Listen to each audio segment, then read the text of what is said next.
Africa, always on point.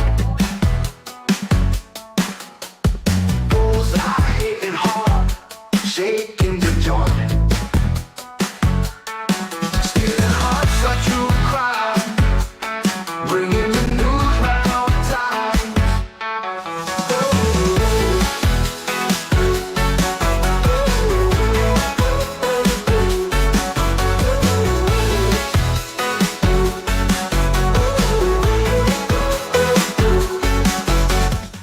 Greetings, good people. What's up? What's happening? Welcome back to TV7 Live, where we get to give you all the hottest and top trending topics.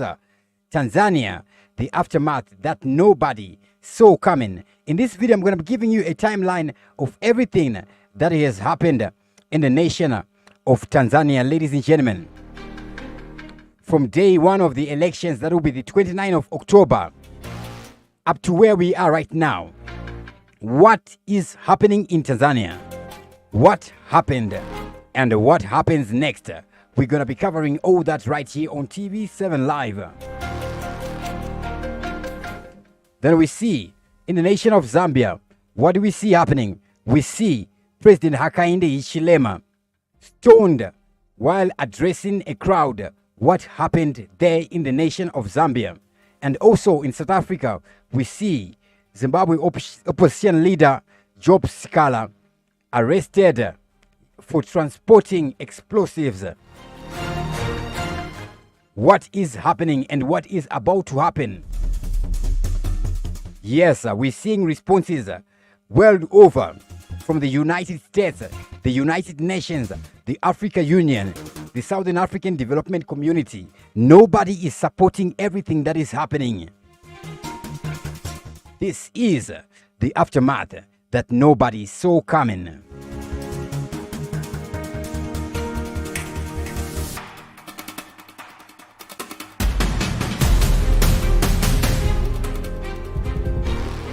Mtazamaji, makundi ya kutetea haki za binadamu nchini sasa yanadai kwamba zaidi ya watu 3,000 wameuawa nchini Tanzania kufuatia machafuko ya uchaguzi. Makundi hayo yakizua hofu kuwa waliouawa walizikwa kisiri katika kaburi la pamoja. Haya yanajiri huko familia ya Mwalimu John Okoth Ogutu aliyeuawa nchini Tanzania ikiendelea kuhangaika wasijue iwapo watapata mwili wake ili kuuzika. Ben Kiroi ana maelezo zaidi. Huzuni na machozi kwa familia ya John Okoth Ogutu baada ya kukutana na watetezi wa haki za kibinadamu. Familia hii ikiomba msaada na kutaka serikali ya Tanzania kuachilia mwili wa mpendwa wao aliyeuawa nchini humo. Mr. President, please come out and assist us. We need to put a closure to this as a family. We are tortured emotionally, psychologically. Things can't move on. We are tortured. We are appealing for the body of John. Mama Siluhu and the government of Kenya. I plead with them to fear the Lord. Because without fear of the Lord, we are not going to make it. We are not going to make it. Familia imeelezea jinsi walivyopata taarifa za kusikitisha kuhusu kuuawa kwa Ogutu. He was on at 11:19 a.m.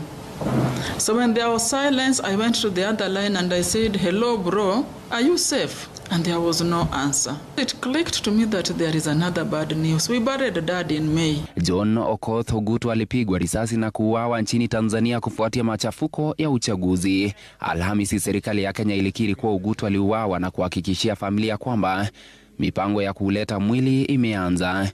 Familia inataka juhudi hizo kuharakishwa. Tuliwapea mwalimu, mbona mnatuacha mikono mitupu hata bila mwili?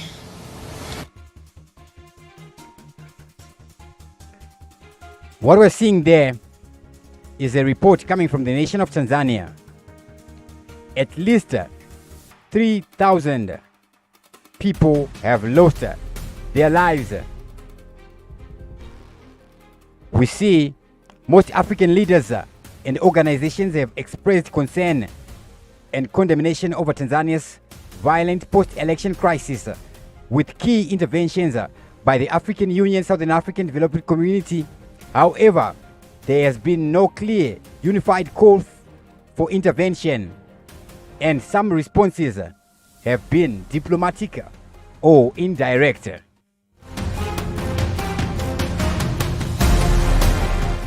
There's been calls for sanctions, but what sanctions can do? Sanctions are only going to further afflict the already afflicted people of the nation of Tanzania.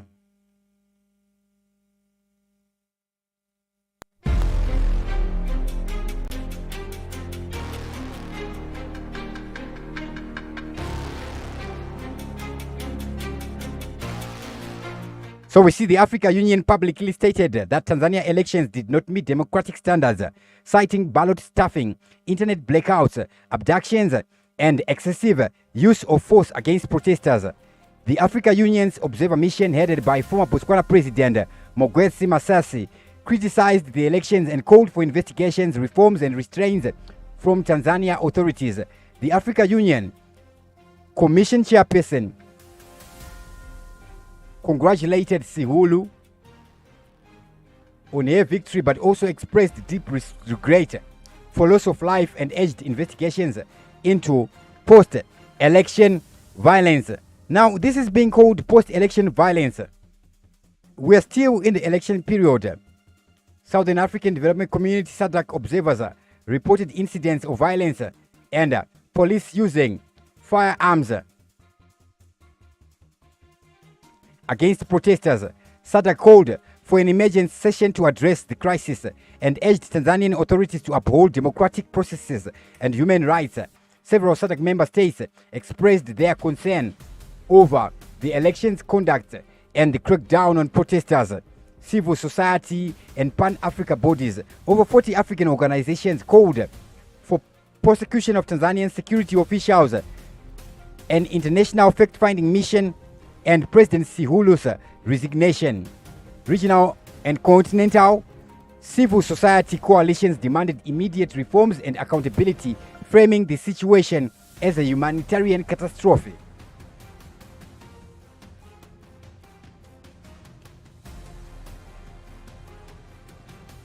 This is what is happening right about now. We are seeing responses coming from various world leaders. Ladies and gentlemen, a few days ago, we saw Zimbabwe Vice President in the nation of Tanzania. Situation that has happened in Tanzania, quite disturbing, and is something which has got to be avoided at all costs. I believe Tanzania has come out of age. Tanzania is also the mother of all liberation movements. When we fought for our independence, we were all based in Tanzania. So to us, it is something that we wouldn't want to see, because we call Tanzania is our mother of all liberation movements. And I am quite convinced that they will be able to sit down, iron out their differences, and move forward. Why do we see leaders speaking now? This is the reason why.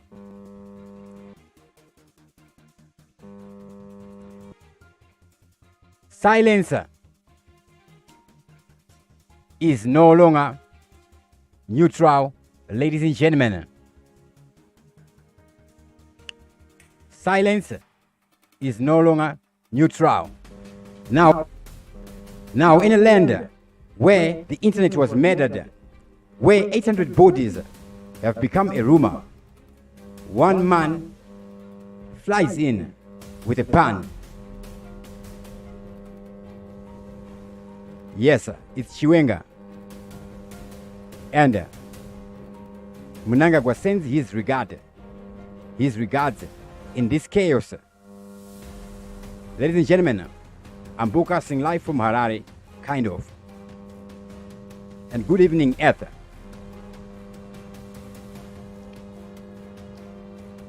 Welcome. Where Let's start in Tanzania, where we see President Siluhu Hassan Samia has just won the election with 97.662813% of the vote. Yes, that is not an election. It's a North Korean Yelp review.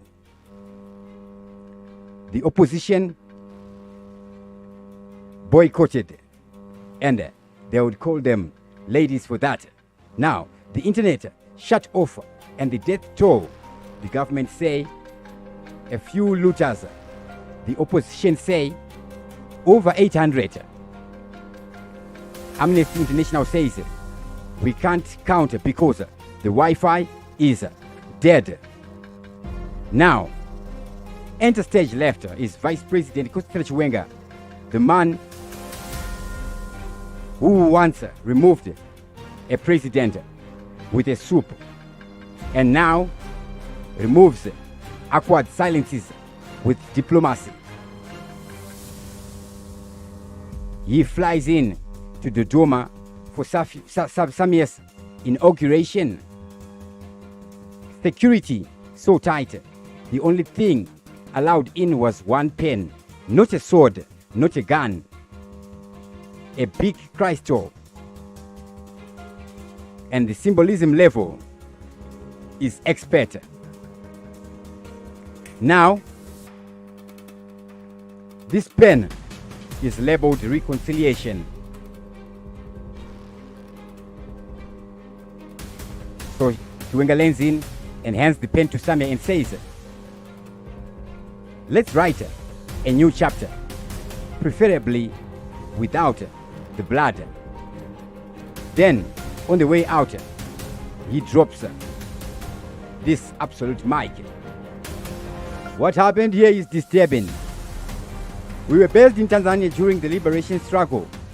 We would prefer it if you stop killing each other. In other words, he's saying, we owe you for the AKs in the 70s, but maybe chill with the AKs in the 2025. Chiwenga comes back to Zimbabwe at the airport. Press are there. And he's asked, so, you condemn violence? I condemn anything that makes flying commercial more stressful. Now Twitter, X, is calling this diplomatic class. One user writes, Chiwenga just gave Samia a pen and the entire continent a TED talk.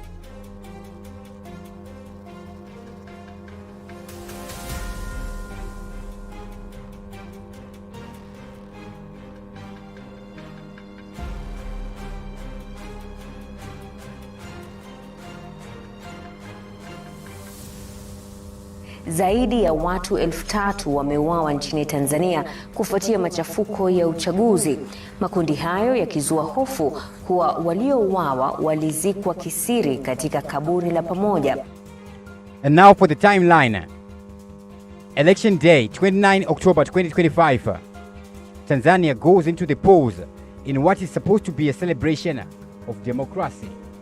But almost immediately, reports flooded in of voter roll irregularities, internet blackouts, and opposition groups are barred from participation. Protests break out in major cities as citizens challenged the illegitimacy of the vote. October 30 to 31, we see violence erupting. By the next day, those protest rallies met a harsh response. Security forces opened fire, and Rise Group quickly reported hundreds of deaths across the country. The government maintained order, but witnesses spoke of mass graves and hospital locked down as families searched for their loved ones.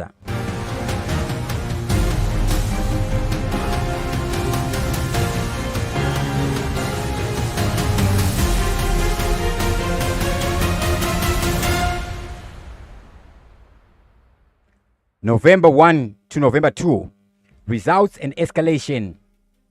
This is where we see the results coming in and the escalation. When the results were produced, Samia Siluhu claiming a near unanimous victory, outrage grows, demonstrations intensify. International voices, including the Africa Union, demanded calm and transparency from the Tanzanian authorities. November 3 to November 5, crackdown on dissent. Police launch mass arrests. Over 240 protest leaders and opposition figures face treason charges, with potential death penalties looming. Tanzania's government insisted the crackdown was about peace, but human rights groups disagree, citing evidence of torture and enforced disappearances.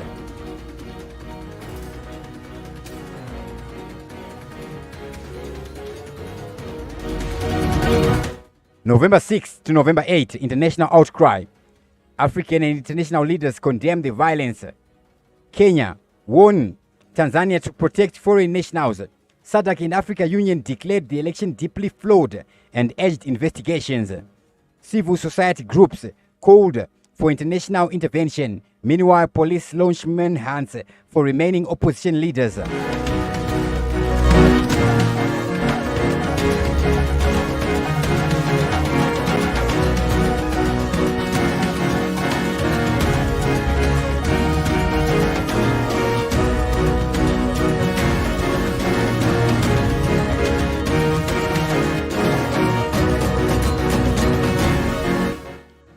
What happens next? Of course, Tanzania 2025 election will be remembered for its crisis, not its celebration. Will the region push for reforms, or will this crackdown set a new precedent for politics in Africa?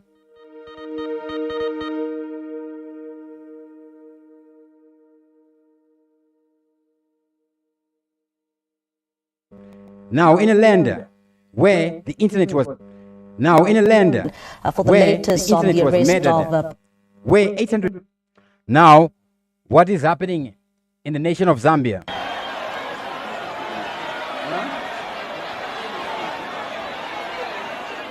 Natumfwane mkwai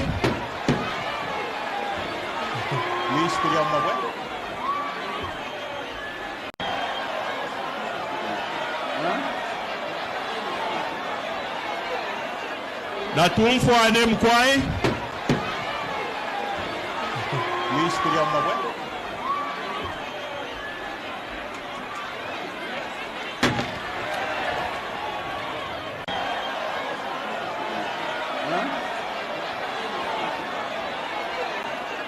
Natumfwane mkwai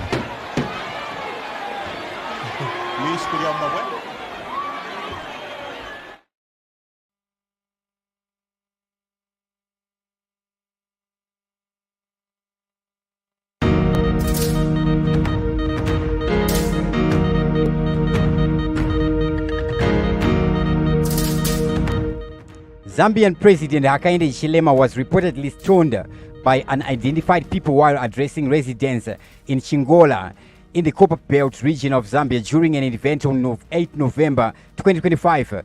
The incident caused disruption and required police intervention to restore order following a riot and arson that broke out in the district the same day.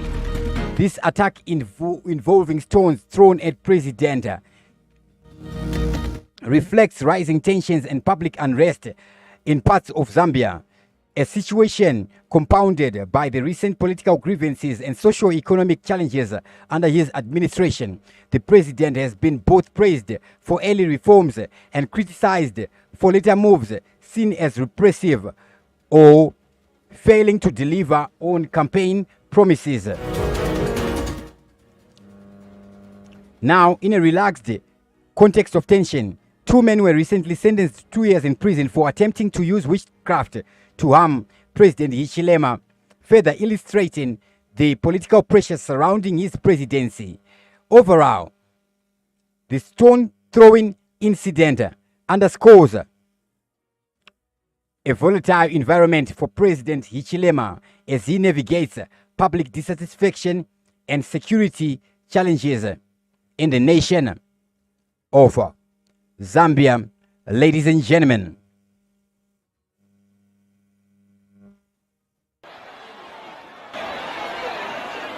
Natumfuane mkwai. Please put on my way.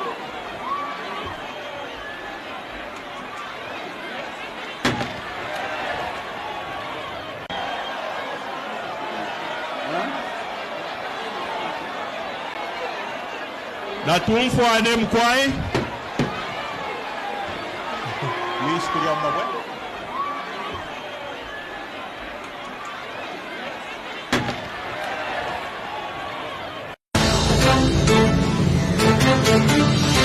It's news time.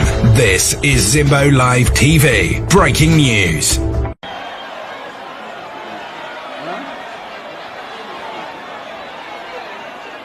Natumfuane mkwai. Please put on my way.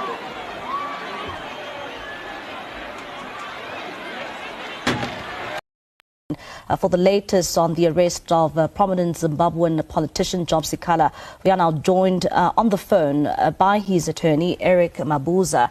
And Eric, thank you so much for your time this evening here on SABC News. Maybe let's start off here. Is it true that Job Sikhala has indeed been arrested in South Africa, in the capital?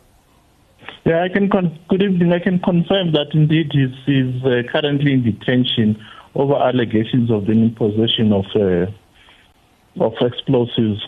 Obviously, it's an allegation which he denies. He says that it seems that there's foul play because when he went out with his uncle for dinner, he was not carrying any explosives, but somehow those explosives found themselves in his car when he was driving out. So are these the charges he's facing in South Africa for carrying explosives in South Africa? Yes, that's correct. Have you been able to speak to him? What is he saying about this issue?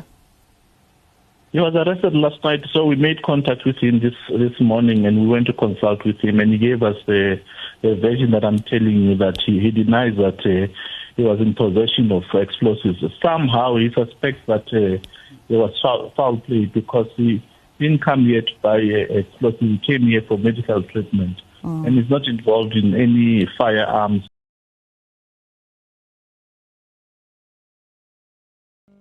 Job Sikhala arrested in South Africa. What happened? Now here are the full details. Job Sikhala, prominent Zimbabwean opposition leader, arrested in South Africa, Pretoria, on charges of illegally possessing explosives while traveling with a relative Ford Fiesta. Police, acting on a tip-off, stopped his vehicle and reportedly discovered 26 blasting cartridges and 15 capped fuse connectors. Sikhala and another man aged 78 were detained and are expected to appear in the Pretoria Magistrate Court on Monday.